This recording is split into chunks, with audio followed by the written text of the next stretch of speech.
बात अब मध्य प्रदेश की करेंगे। मध्य प्रदेश की राजधानी भोपाल से बीजेपी विधायक रामेश्वर शर्मा ने वक्फ संपत्तियों के भौतिक सत्यापन की मांग करते हुए कई गंभीर आरोप भी लगाए हैं। उन्होंने कहा है कि वक्फ बोर्ड ने कई ऐसी संपत्तियों को अपने घोषित कर दिया है जिन पर उनका कोई अधिकार नहीं है। शर्मा ने आरोप लगाया है कि विभाजन के बाद पाकिस्तान गए लोगों की छोड़ी गई जमीनों को भी वक्फ संपत्ति घोषित कर दिया गया है। उन्होंने कहा है कि वहां नवाबी रियासतों के दौरान कई हिंदू शमशान घाटों को कब्रिस्तान के रूप में दर्ज कर दिया गया है।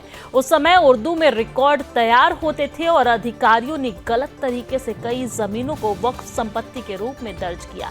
शर्मा ने भोपाल के बैरागढ़ इलाके का उदाहरण देते हुए कहा कि 100 एकड़ जमीन को वक्फ संपत्ति बताने का प्रयास किया गया है।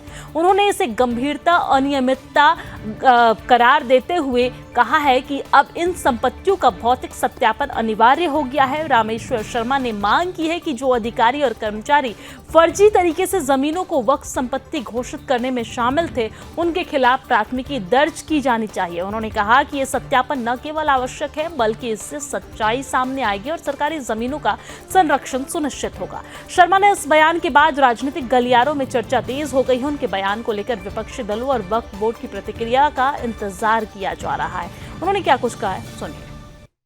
बहुत लेट हो रहा है, जल्दी करो, सबको करना चाहिए, क्योंकि वक्फ की वो प्रॉपर्टी भी वक्फ की बता दी गई जो विभाजन के बाद भी लोग बाहर चले गए थे और जमीन छोड़ गए थे, वो कहां से वक्फ की प्रॉपर्टी हो गई। देने वाला मौके में मौजूद नहीं था, वो वक्फ की प्रॉपर्टी हो गई। और पहले जब जहां नवाबी रियासतें रही हैं उन नवाबी रियासतों में हिंदुओं के शमशान घाट को भी कब्रिस्तान लिख दिया गया है, क्योंकि उस समय लेखन और भाषा में उर्दू लिपि भी चलती थी और उर्दू के ही जो है पटवारी और नायब तहसीलदार जो है वो उर्दू भाषा के जानकार हुआ करते थे। तो ऐसी बहुत सी जगह लिख दी, तो वो तो उसका सत्यापन होना जरूरी है। और वो मैं आपको बताऊंगा, मेरे यहां तो 100 एकड़ लैंड है बंटरी बैरागढ़ के अंदर, वो पूरी 100 एकड़ को उन्होंने वक्फ की प्रॉपर्टी कहना शुरू कर दी। कहां से वक्फ की प्रॉपर्टी हो गई?